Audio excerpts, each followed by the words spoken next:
If you drove by this camper on Big Laurel Road, you wouldn't think anything of it, unless you live in Creston. We have a makeshift gas station because in the beginning, we needed to be able to fuel generators, and a lot of people had used all the gas in their cars. They had siphoned them out to run their generators. This one was full of diesel. The camper that a friend let her borrow started as a place for people to go use Starlink to communicate with family. So these are the jobs that we still have that need to be completed. Then the donations came pouring in. Everything from materials to medicine, power bills, food. These are ones that we've already completed. Jordan Forsyth's camper quickly became a hub where people could ask for help. And that's some of our personal stuff. People like Patricia Mahaffey. The mud in there was up to the top of the door, and they cleaned all this out here. And so that's about how high. Patricia and her husband were hunkering down at home when things got bad. And water was coming down this way, but it hadn't got up over our porch. But when it did, we decided to move, to go away. They hopped in their car and tried to leave, but the road was washed out. The Mahaffeys were trapped. They backed up a neighbor's driveway and watched as water surrounded their home. We saw all the people up above us stuff come down our backyard, cross the road, and into the creek.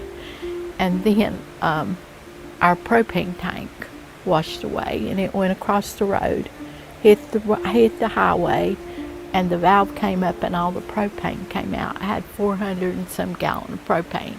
My husband was out there trying to tie our lawnmower up, and the water was just so bad. And I told him if it can wash a propane tank, it can wash him. She got him back in the car, and they waited, watched to see if their home would float away. Thankfully, it didn't, but mud inside caused major problems. We've got fans drying out the mud. We still got a lot of mud under our house. It's drying out. Destroying their heat pump. Their deck was torn off the house. I was just like numb, and me and my husband decided we could never live here again. And it was just like, I was just there.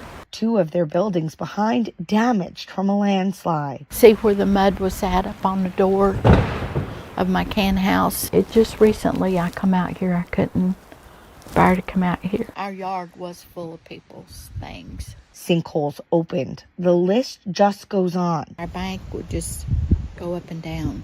It was so scary. Now, weeks later, they're starting to feel a little bit normal, thanks to the help organized by Jordan. If I can get it up, the dirt and the mud. This new deck was built by a volunteer. This flooring, brand new, and walls in this room ripped out and fixed. And they are sleeping here, inside this donated camper, while the work continues. My uncle built this house, and he was a Baptist preacher, and he built this house, and I lived across the road. Because once help started, they refused to give up. Mahaffey said this 100-year-old home meant too much to let go. That it went down. Another big donation was our heat pump, propane heat pump. And I think she, was the one who got that for us too. Jordan, helping dozens in the Creston community. Just sweet, nice, and we love her. Her love spreading so far, the camper is called the Love Shack.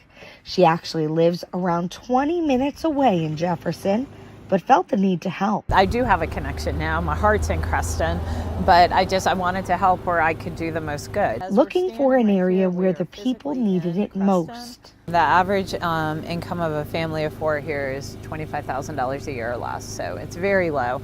But this is a beautiful part of the world to live in. With many inheriting their homes. If they don't have a structure of government that can advocate for them. Several generations people have been living on this home and this land and the property. And that's why there aren't a lot of insurance policies in this part of the county. So when the storm came through this area, she knew she needed to help. Very violent. I mean, it moved mountains. The moment she realized she wanted to do more was seeing church members mucking out their building. This is how high the water came. And seeing just how big this normally shallow river became. When they would do baptisms, they'd have to come out from the church and dig out a hole and hurry up and baptize before it would fill in again. I mean, these are supposed to be really shallow, beautiful, clear trout streams. So she hasn't stopped finding new ways to help, connecting those who need the help with people who have the means to provide it.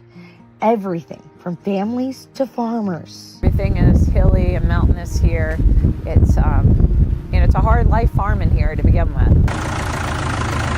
She's helped get hay for horses, food for dogs, and equipment to rebuild homes. Come in this door, and it come in this back door.